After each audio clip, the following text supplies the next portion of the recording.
भाजीवाल्यानं आज "भाजी घ्या भाजी" असा आवाज न देता एका घरासमोर येऊन पाणी मागितलं. तहान शमल्यावर त्यानं गावकऱ्यांना सगळी हकीकत सांगितली. गावकऱ्यांच्या चेहऱ्यावर आश्चर्य आणि भीती पसरली.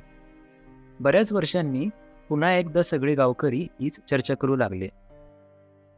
जीवनाच्या शेवटच्या क्षणी माणसाला सोबत काय हवं असतं? आपली माणसं आणि 2 घोट पाणी. तेच पाणी असं माणसाला तडफडत ठेवणारं असेल तर तहान शमण्याची शाश्वती काय?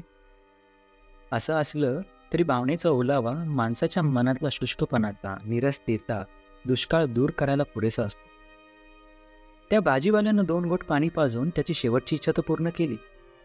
पण असे कितीतरी जीव असेच पाण्याविना कासावीस झाले असतील, नाही का? मरायला काय कुठलंही कारण पुरेसं असतं.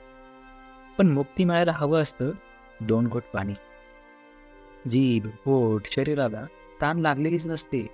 ती मनातच निर्माण होते आणि मनातच शांत देखील होते. पण अशा अपघाताच्या वेळी माणूस भावनाप्रधान होतो आणि त्याला त्याच्या जखमी शरीराला दिलासा देणारं एकमेव साधन असतं ते म्हणजे पाणी. ते उपलब्ध नव्हतं. त्याच्यात ओरडण्यासाठी त्राण नव्हते. आजूबाजूला कुणी फिरकलंच नाही. फिरकलं तरी कोणाचं लक्ष गेलं नाही. कुणीतरी पाहिलं पण मदत केली नाही. कितीतरी शक्यता असू शकतात. पण मृत्यू जर असा अनपेक्षित आणि दुःखद होणार असेल तर जीवनात ठरवलेल्या ध्येयांना, आपल्या स्वप्नांना अर्थच उरत नाही. उरते ती फक्त तहान.